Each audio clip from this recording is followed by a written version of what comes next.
कृषि कानून और किसान आंदोलन से जुड़े मामलों की सुनवाई करते हुए सुप्रीम कोर्ट ने हाल ही में 4 सदस्यीय कमेटी का गठन किया था। इस कमेटी को कृषि कानूनों को लेकर रिपोर्ट सौंपनी थी। हालांकि इस कमेटी को लेकर काफी विवाद भी हुआ, जिसके बाद इसके एक सदस्य भूपेंद्र सिंह मान ने खुद को इस कमेटी से अलग कर लिया। दरअसल किसान आंदोलन को लेकर सुप्रीम कोर्ट की तरफ से बनाई गई 4 सदस्यीय कमेटी में शामिल भूपेंद्र सिंह मान ने इससे खुद को अलग कर लिया है। अपने एक बयान में भूपेंद्र सिंह मान ने कमेटी में शामिल किए जाने पर सुप्रीम कोर्ट को शुक्रिया कहा और अपने इस फैसले की वजह बताई। मान ने कहा कि किसान हित से समझौता ना हो, इसके लिए वो किसी भी पद को निछावर करने के लिए तैयार हैं। वो किसानों और पंजाब के साथ खड़े हैं, लिहाजा खुद को कमेटी से अलग कर रहे हैं। भूपेंद्र सिंह मान को प्रभावशाली किसान नेता माना जाता है। वो भारतीय किसान यूनियन के प्रमुख हैं।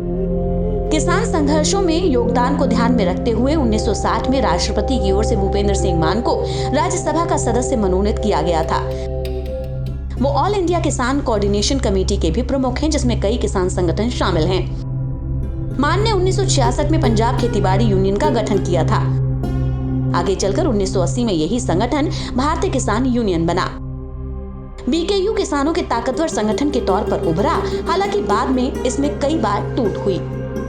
भूपेंद्र सिंह मान को पंजाब के मुख्यमंत्री कैप्टन अमरिंदर सिंह का समर्थक माना जाता है। वो कई बार कैप्टन की नीतियों की खुलकर तारीफ भी कर चुके हैं। मान ने दिसंबर 2020 में केंद्रीय कृषि मंत्री नरेंद्र सिंह तोमर को चिट्ठी लिखकर नए कृषि कानूनों का समर्थन किया था।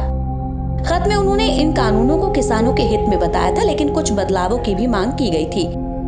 इसके अलावा उन्होंने न्यूनतम समर्थन मूल्य की व्यवस्था खत्म ना हो, इसके लिए सरकार से लिखित गारंटी की मांग की। आपको बता दें कि इस 4 सदस्यीय कमेटी में भूपेंद्र सिंह मान के अलावा प्रमोद जोशी, अनिल धनवंत और अशोक गुलाटी शामिल थे। आंदोलनकारी किसान संगठनों ने ये कहते हुए कमेटी से बातचीत नहीं करने का ऐलान किया है कि इसके सभी सदस्य कृषि कानूनों के समर्थक हैं और इसी विवाद के बाद मान ने समिति से खुद को अलग करने का फैसला किया है।